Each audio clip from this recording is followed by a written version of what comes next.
Ironhaven, a dark fantasy audio story. Ironhaven was not the kind of town someone stumbled into by accident. It sat where the Blackroot Mountains cast their longest shadow, tucked into a narrow valley carved by centuries of snowmelt and sorrow.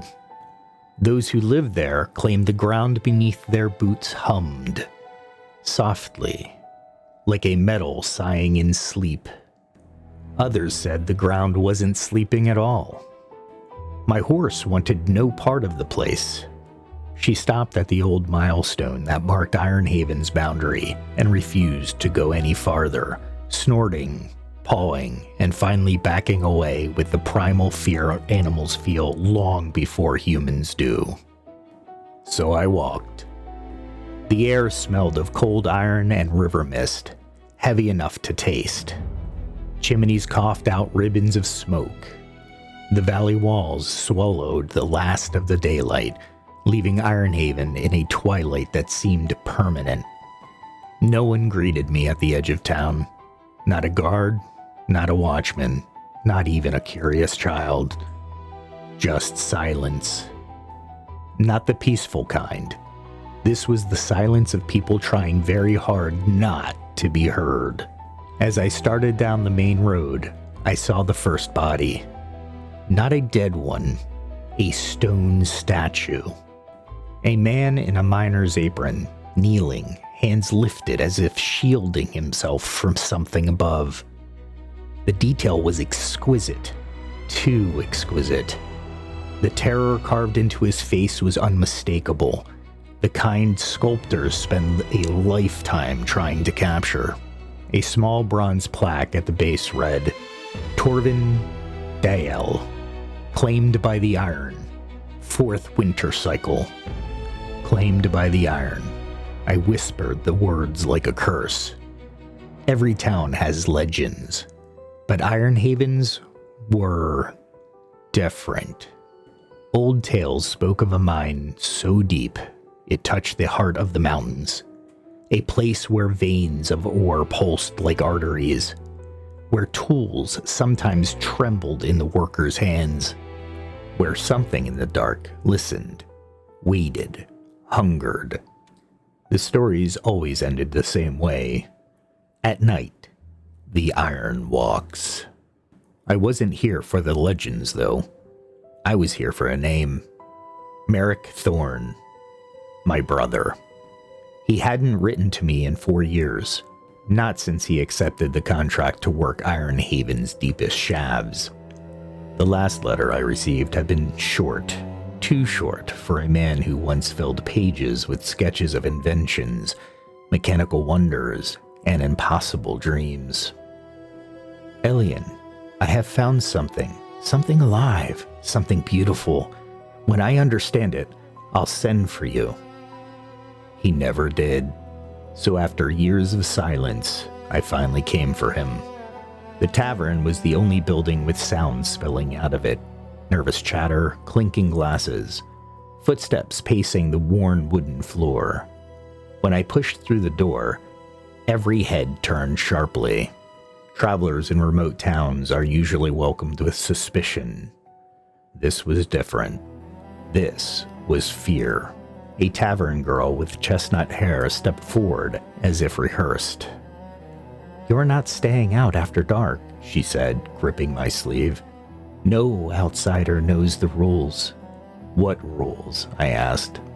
Before she could answer, the tavern keeper, a broad man with a pocked face, raised a hand. "Don't fill his head, Liza. He'll learn fast enough." Liza shot him a glare. "Better he learns now than dies before midnight." The tavern keeper scowled but said nothing. She turned back to me. "Rooms are upstairs. The moment you hear the bell, you lock your door and you cover the keyhole. Do not open the window, no matter what you hear. Understand?" "What kind of place is this?" I murmured. Again, that exchanged glance. The one that said, if we speak of it, it might hear us. I opened my bag and withdrew my brother's last letter. "I'm looking for Merrick Thorne, miner. scribbled everything, talked too much. That broke something in the room. Liza's face softened. The tavern keeper bowed his head. An older woman near the fire whispered a prayer. "He was a good man," she said. "One of the best." Was. My heart sank.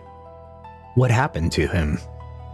Before anyone could answer, a bell rang outside. Low, vibrating, metallic. Lissa gasped. The tavern keeper lunged for the door and barred it with a thick beam. "Everyone inside," he bellowed. "Night falls. We seal the hall." People scrambled. Lanterns were doused. Curtains pulled tight. In seconds, the warm, bustling tavern became a dark, silent bunker trembling with shared fear. Something scraped along the outside wall. Soft. Slow. Like metal shavings dragged by an unseen hand. Lissa grabbed my wrist, her nails digging into my skin. "Don't make a sound." I didn't. None of us did. The scraping continued for several minutes, rising and falling in strange, rhythmic patterns. Taps, clicks, metal on stone, almost like speech. Then, just as suddenly, silence. Not relief, not victory. The kind of silence that meant whatever was outside had decided to wait. Hours passed. No one slept. When the sun finally touched the mountains, the tavern keeper unbarred the door and exhaled deeply. "We made it," Lissa whispered. I stepped outside into the pale morning light and saw the second statue. Morning in Ironhaven didn't feel like morning anywhere else. The light arrived thin and cautious, as if the sun itself had learned not to draw attention. Frost clung to rooflines and fence posts. The river at the valley's edge ran dark and quiet, carrying a sheen that looked like oil, except it wasn't oil. It shimmered. I stepped into the street, and there it was, another statue in the pale dawn. A woman this time, standing rigid beside a water trough, one hand raised toward her face like she tried to block a spray of sparks. Her other hand clutched something close to her chest, a child's boot. The bronze plaque beneath her read, Lynette Var, claimed by the iron, first spring cycle. I stared too long. That's what Lissa said later. That Ironhaven punished people who stared. But I couldn't help it. The stone looked too fresh. Not newly carved, newly made. The tavern keeper, Bran, came out behind me, rubbing his hands like he could scrape the cold from his bones. "You see him in the daylight," he said, rough voice. "It doesn't always make it easier." "What is it?" I asked. "A curse?" Bran didn't answer right away. He looked down the road toward the mine's distant silhouette, half hidden by mist and cliff shadow. "Call it what you like," he said at last. "It doesn't change the rules." Lissa stepped up on my other side, her eyes fixed on the statue's face, but she refused to look directly at it, like it might look back. "You said Merrick was a good man," I said quietly. "Was he claimed?" Lissa's lips parted. She swallowed. "Not like this." The words struck me colder than the air. "What do you mean?" Bran exhaled, and the breath that left him looked gray. "Come inside. Daylight is the only time we speak about it." Inside the tavern, the morning crowd moved like people still carrying last night in their lungs. The shutters were open now, letting in weak light. A few miners sat with their backs to the walls, hands wrapped around mugs. No laughter, no gambling, no music. Bran led me to a corner table near the hearth and placed a cup of something bitter in front of me. "Drink," he said. "It helps whether you believe it will or not." I drank. It tasted like burned herbs and old pennies. Lissa sat across from me, hands folded tight. Bran remained standing, as if sitting would be an admission of weakness. "You want the truth about Ironhaven?" Bran said. "And you want your brother?" I nodded. Bran's eyes flicked to Lissa, then back to me. "Ironhaven wasn't always like this. It was a hard town, sure. Miners, smiths, riverfolk. But it wasn't afraid of its own shadows." Lissa leaned in, low voice. "Then the deep shaft broke through." I waited. Bran continued. 2 years ago, the miners struck a vein unlike anything they'd seen. Not just ore or something.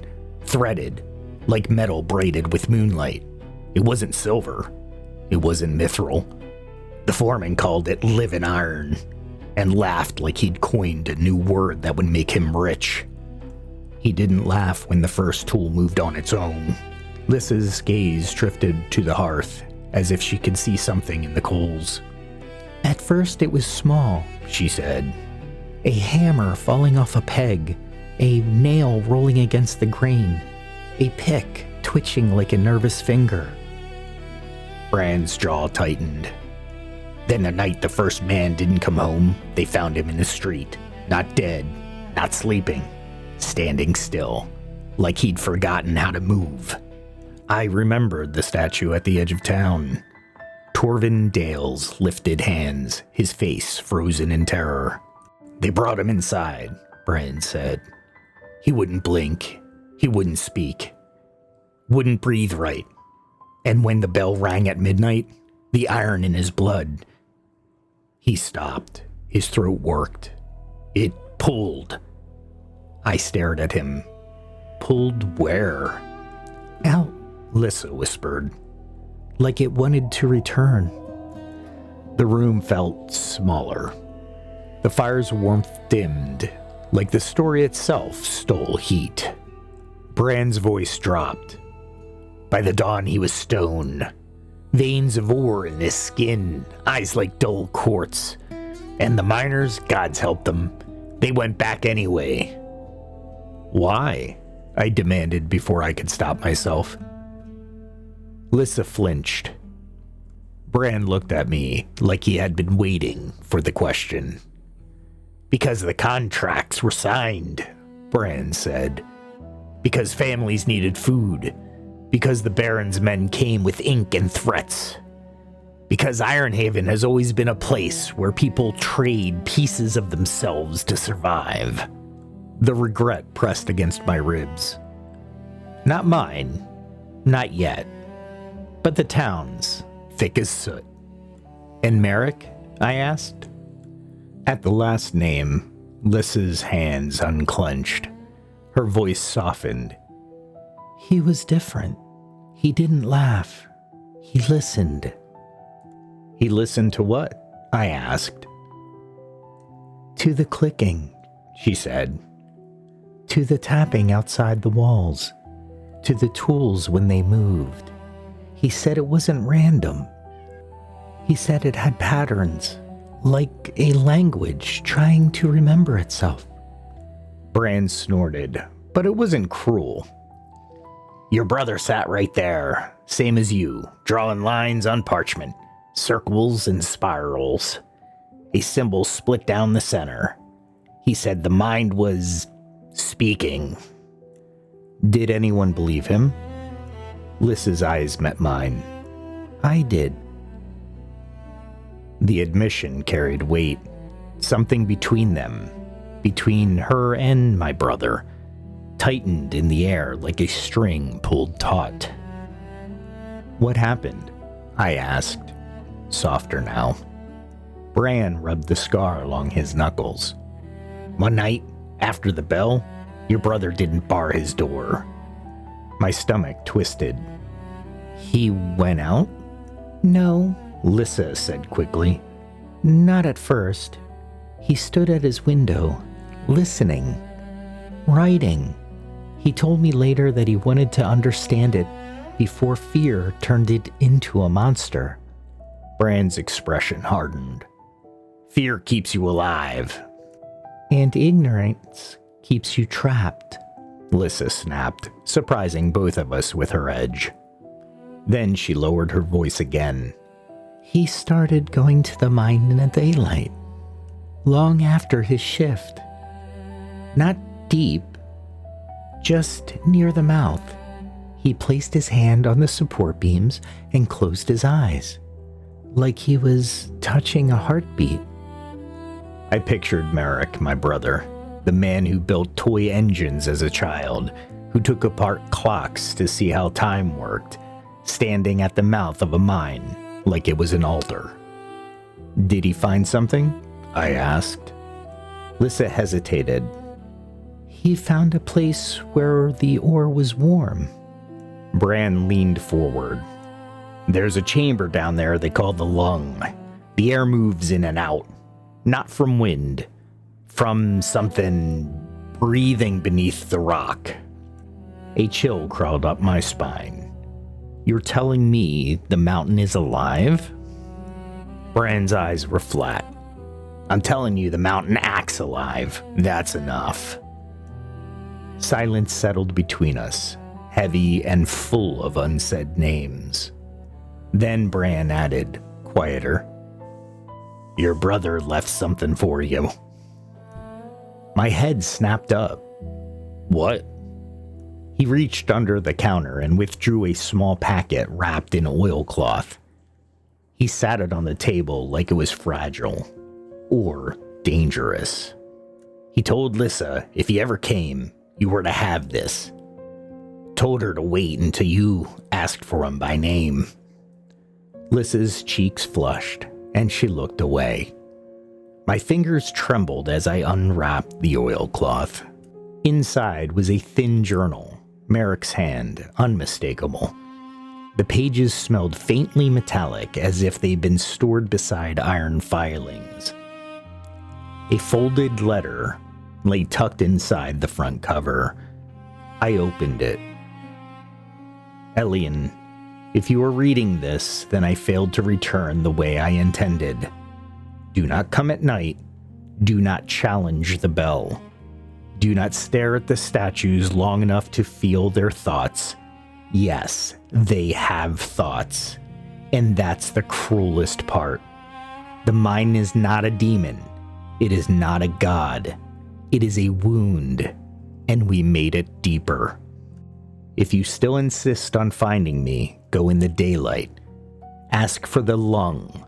Bring salt, bring fire, and bring this truth with you. Regret is the only currency the iron accepts willingly. Merrick. My throat tightened. The letter was not a goodbye. It was an instruction. And the worst part? It sounded like him. Calm. Precise, as if he planned for the possibility of vanishing. Bran watched me closely. You'll go? It wasn't a question. I closed the journal. Yes. Lissa's voice trembled. Then I'm coming too. Bran slammed his palm on the table. No. I know the paths, she insisted. I know which supports creak. I know where the air turns cold. You don't. He doesn't. Bran's glare could have split stone. I've already lost enough people to that hole. I won't lose you too. Lissa stood jaw set. You don't get to decide what I lose. For a long moment, the only sound was the fire's faint crackle. Then Bran looked away. Defeated in the way only old fear defeats you, by making you tired. Fine, he growled. But you go now. You come back before dusk, and if you hear tapping in the dark, if you hear it trying to imitate a human voice, you run. You do not answer. I nodded, gripping the journal like it was a lifeline. Outside, Ironhaven's morning remained thin and colorless. The mine waited at the edge of town, black against the pale sky. And for the first time I arrived, I noticed something else. Every door in Ironhaven had iron hinges. Every window latch, every nail. The town was built with everything it feared. Regret, indeed, was the only currency here. We left with the sun still climbing, when shadows were shortest and courage feels easiest to borrow. Lissa led me along a path that skirted the river and climbed toward the mine's mouth. As we walked, she spoke, quietly, like speech itself was a risk. "My father used to say Ironhaven wasn't a town," she said. "It was a bargain. People came here to trade years of their life for enough coin to buy a different future." "And did they?" I asked. She gave a small, humorless laugh. "Some did, but most just bought new tools and deeper debts." We reached the mine's entrance. Two massive timbers braced into rock, stained black with age and soot. A chain hung across the opening. Though it wasn't locked, it didn't need to be. Fear was the lock. The air that drifted out was wrong. It carried the cold of the underground depths, yes, but also something else.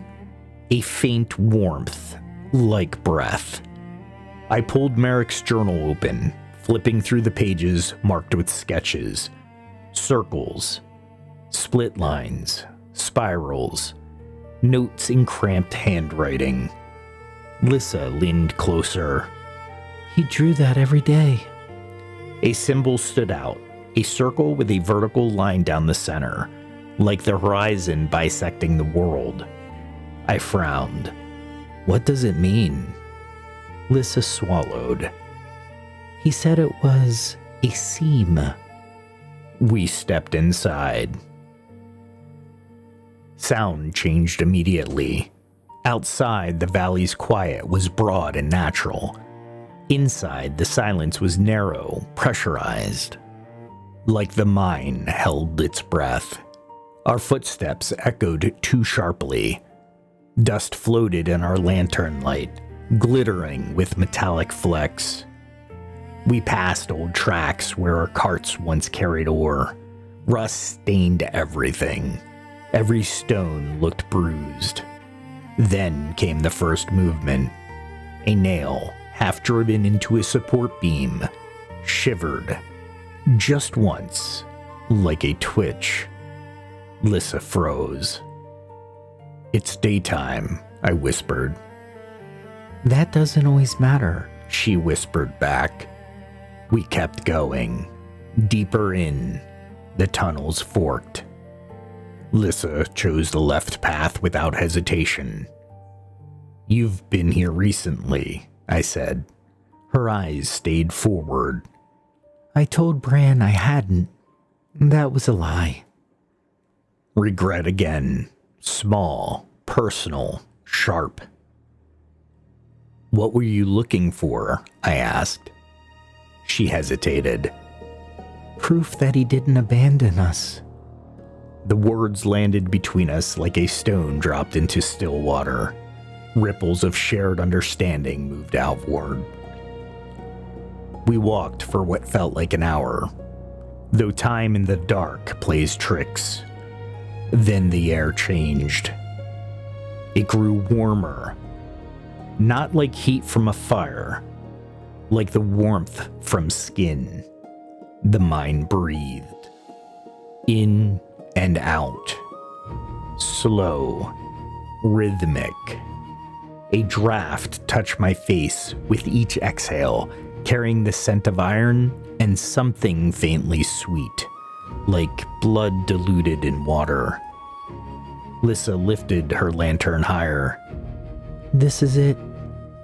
The tunnel opened into a chamber wider than a town square. The ceiling arched high, disappearing into darkness. Jagged veins of ore ran through the walls like exposed muscles. And in the center of the chamber, a ribbed formation of iron and stone rose from the ground, carved like the inside of a massive cage. Between the ribs, the rock pulsed faintly, as if something beneath it expanded and contracted. The lung.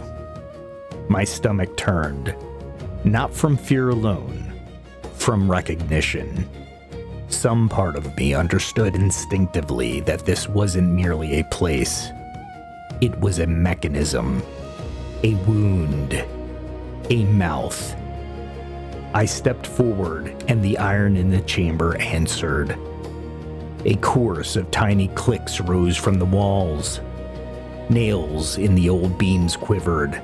Loose tools left behind on the shelves trembled like tuning forks struck by invisible hands. Lissa whispered, "Don't look too hard." I didn't understand it until I did. As my gaze lingered on the ribbed iron, images pressed into my mind. Not visions like dreams, but impressions like memory. Hands swinging picks. Sweat. Dark laughter. A sudden crack as the rock gave way. And then the sensation like something opening. A seam splitting. Pain. So much pain. I staggered back, gasping, and Lissa caught my arm. "It shows you," she whispered, eyes wide. "It makes you feel what it feels. That's why people go mad in here." I forced myself to breathe. Merrick said it wasn't a demon, it was a wound. Lissa nodded. "He said we cut too deep and struck something that should not have been touched." My lantern light flickered. The chamber's clicks shifted rhythm, becoming more organized, less like random metal noise, more like deliberate tapping. A pattern. I pulled Merrick's journal out with shaking hands and flipped to a page filled with dots and lines, arranged like a code. "Morris?" I muttered, surprised by the word. Merrick used to teach it to me as a boy, laughing as he tapped messages on our mother's table. Lissa blinked. "What?" "It's a kind of language," I said, throat tight. "A way to speak with taps." The chamber tapped again. Slowly, I matched it to the page. Dot, dash, dash, dot. My pulse hammered. The tapping formed letters. Not perfectly. Like something learning. Like something trying to wear human communication like borrowed clothing. It spelled E-L-I-A-N. My blood went cold. Lisa's grip tightened on my arm. "It knows you." "No," I whispered. "It knows my name." The tapping resumed, faster now, eager. I read through clenched teeth. R-E-G-R-E-T, then D-E-E-P-E-R. A wave of nausea rolled through me. The mind wasn't speaking to me. It was speaking through Merrick's patterns. Using his understanding as a bridge, I forced my voice steady. "Merrick?" The word echoed uselessly, swallowed by the chamber. The tapping paused, then resumed with a new rhythm, hesitant, almost careful. I translated slowly, my mind fighting to keep its footing. N-O-T-G-O-N-E. My breath caught.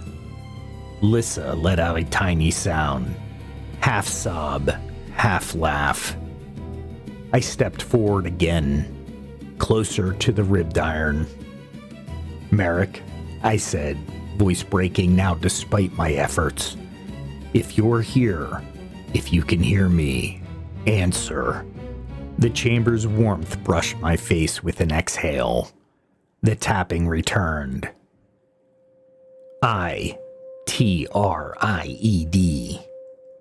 A hard swallow. Tried what? The taps stuttered.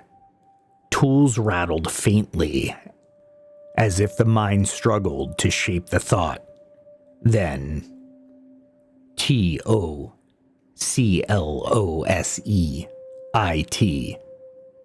Lissa's eyes filled with tears. Close what? I stared at the ribbed iron and felt the seam again. The sense of something split, raw, exposed. A wound, I whispered. He tried to close the wound. The mind's tapping continued, slower now, waited. T-O-O-L-A-T-E.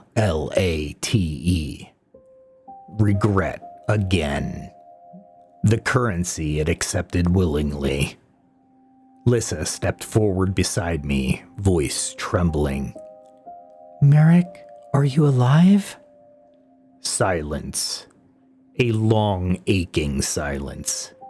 Then a single, careful sequence of taps. Y-E-S. And immediately after, N-O. Lissa covered her mouth with her hand. Her shoulders shook. I felt something in me crack, not fully, not into despair, but into a new shape. Understanding that answers weren't going to be clean here. Ambiguity wasn't avoidance. It was the truth. I forced my voice to keep working. What happened to you? The tapping became uneven, like a mind trying to hold itself together. I-L-I-S-T-E-N-E-D. I-L-E-A-R-N-E-D. I-S-A-I-D-I-T-W-A-S-N-O-T-E-V-I-L. A pause, then B-U-T-I-W-A-S-W-R-O-N-G. Lissa whispered, No, you weren't. But the mind answered before either of us could speak again. N-O. N-O-T-E-V-I-L. H-U-N-G-R-Y. The words sank into my bones. Hungry, not malicious. Not sadistic, not demonic. Just starving. Starving for what? The tapping resumed. F-O-R-B-R-E-A-T-H. I stared at the chamber's pulsing ribs. It wants to breathe. Lisa's voice cracked. It's been trapped? Merrick's letter echoed in my mind. It's not a demon. It's not a god. It is a wound. A wound that breathes. A wound that speaks. A wound that turns blood into ore so it can keep itself from collapsing. My hands tightened around the journal. You left this for me, I said, voice low. Why? The tapping paused, as if whatever mind was behind it needed time. Then softly, B-E-C-A-U-S-E.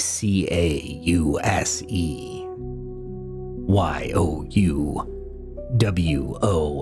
apostrophe T D-O-W-A-T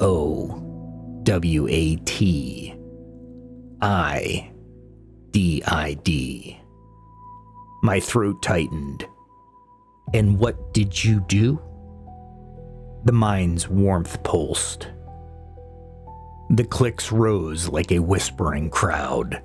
Then, with brutal clarity, Ibargained.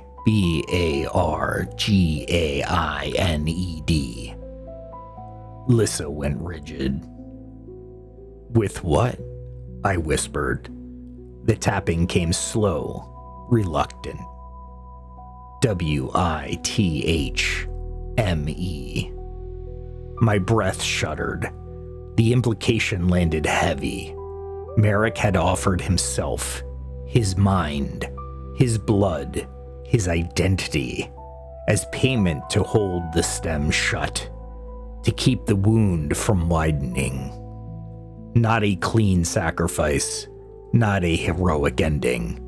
A bargain made in fear and hope and arrogance. The kind of bargain people make when they believe they can control what they don't understand. Regret. I stepped back, shaking. What do you want from me? The chamber's clicking softened, becoming almost mournful. Then, NOTHING. A pause. BUTLISTEN. I swallowed. To what? The mine exhaled, and the lantern light trembled. In that tremble, I felt it again. Impressions like memory pressing into me. But different now.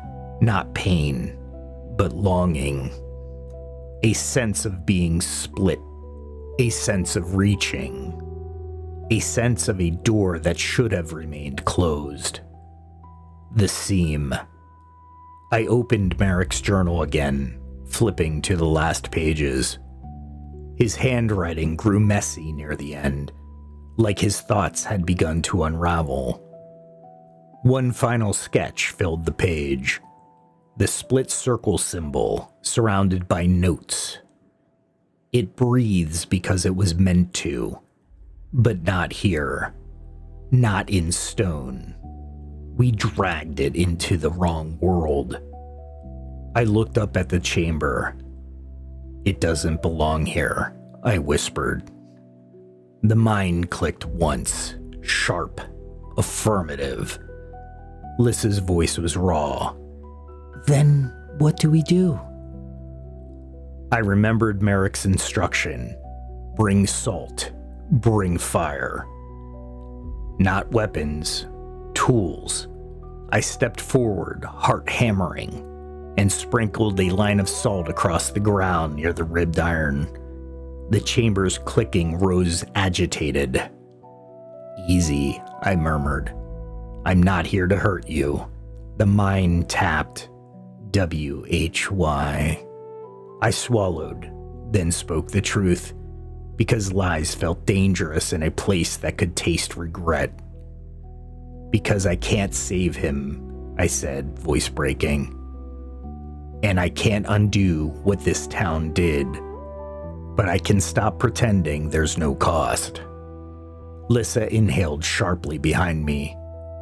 I poured a thin line of oil beside the salt. The mine's warmth pulsed faster. Tools rattled. The clicking became frantic. Lissa grabbed my shoulder. Elian, what are you doing? I don't know, I whispered back. But I think the mind doesn't understand boundaries. It only understands hunger. And Merrick gave it himself to create a boundary. My eyes burned, but boundaries made of people always fail. I lit the oil with my lantern's flame. Fire ran along the line in a quick, controlled hiss. Bright, alive, clean. The salt remained white beside it. The chamber shuddered. A deep vibration rolled through the stone ribs, like a groan from something enormous beneath. For a moment, I thought I'd made a mistake. That I'd provoked whatever lived here into violence. Then the air changed. The warmth grew steadier. The clicking softened, becoming slower, less frantic, like breathing easier after panic. And in the hush that followed, I heard something that was not tapping. A voice. Not outside a tavern wall. Not mimicking. Not assembled from metal sounds. A real voice. Faint. Strained. As if carried through stone and water and memory. Elian. Lissa's breath caught in her throat. My eyes stung. Merrick? The voice didn't answer directly. It drifted, broken by distance. I'm not where I was. Tears blurred my lantern light. Are you suffering? I whispered. Silence. Then, yes, no, it's complicated. Even now, like this, he sounded like himself. Precise. Honest. I'm sorry, I said, the regret finally spilling out of me. I should have come sooner. The chamber clicked once, soft, almost affectionate.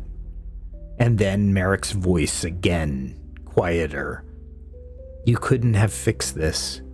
Don't carry that. Regret is the only currency the iron accepts willingly. I understood then what he meant. The mind didn't feed on flesh. It fed on what people gave when they believed they deserved punishment, when they believed sacrifice would cleanse them, when they let regret turn into offering. My brother had offered himself because he thought he owed the world for opening the wound. And now the mind had learned that regrets taste like surrender. I straightened, wiping my face with the back of my hand. Merrick, I said firmly, voice still shaking but stronger. I'm leaving, but I'm taking your journal, I'm taking your words, and I'm going to tell Ironhaven the truth. The chamber clicked, uncertain. Not to start a riot, I added. Not to blame them, but to stop the bargain. To stop the town from feeding you, and feeding this wound with guilt. Lissa nodded through tears. The mind tapped again, slow. THANKYOU.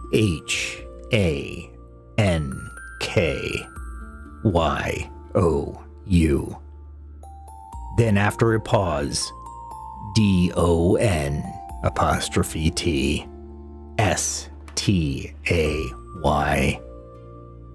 A warning. The air in the chamber shifted, just slightly. The mind's calm was fragile, dependent on daylight and lines of salt and fire. Something deeper stirred. Not anger. Hunger. I backed away, heart pounding. Lissa pulled me toward the tunnel. We moved quickly, lantern bobbing, footsteps echoing too loud. Behind us, the clicking began again. Faster, rougher, more chaotic. A different rhythm. Not Merrick. Something older. We ran. The tunnel seemed longer now. The air thicker. The nails in the beam shivered as we passed. A pick on the shelf rattled hard enough to fall, clattering behind us like a thrown stone. We didn't look back. We burst out into the daylight with lungs burning, the cold air outside like salvation.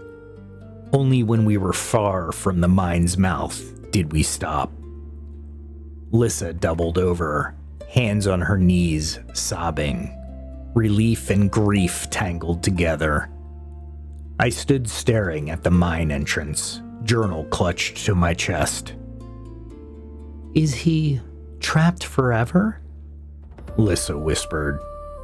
I looked down at the book, at Merrick's handwriting, at the final sketch of the seam.